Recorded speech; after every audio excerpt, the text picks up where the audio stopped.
Hey guys, I hope you've had a good day today and that you have been able to take some time and spend with the Lord in His presence and in His Word.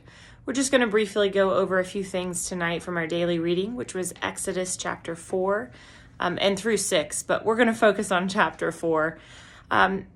When we read this chapter, I think what strikes us the most is you see this man who's being called by God to do something, and you see him stalling. He's not necessarily questioning God in the sense that he's saying, you obviously don't know what you're doing. I need to question your motives. But he's questioning God in a way that you can see that he is stalling because he has fear.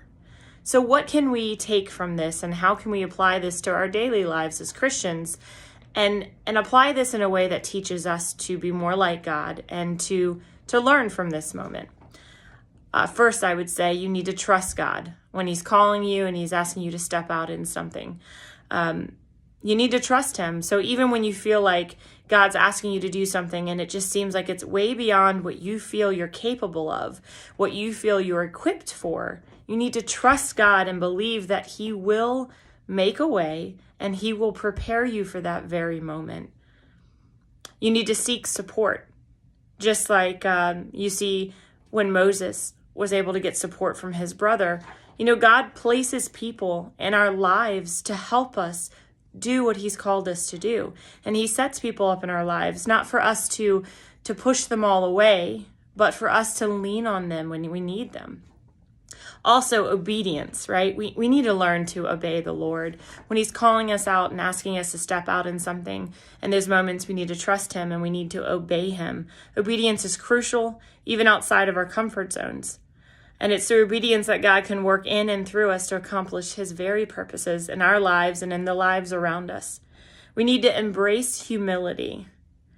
Approach your calling with humility. God uses weaknesses for his glory. How many times in Scripture have we seen God use someone that the world would look at and go, there's no way they could do that. But God says, now watch what I can do through them. All of us have weaknesses in our own lives. But God is equipping you and calling you to do something mighty for him. And if he's calling you, you can step out in faith. You can be humble before God and trust in him.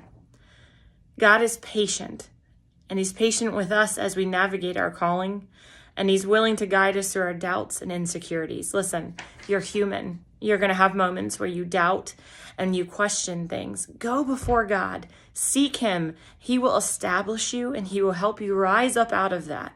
And it's only through him that we're ever able to do these things. It's not in our own strength, but it's in his strength, and he provides that to us. And lastly, we need to pray and communicate. Maintain open communication with God through prayer, seeking his guidance and direction as we discern and respond to his very calling in our lives. That is so, so important for us to do as Christians. We should never stop praying. We should seek him all things and in all ways. He's going to guide us. He desires that. And so if you call out to him, he will answer. Scripture verse after scripture verse shows that very fact.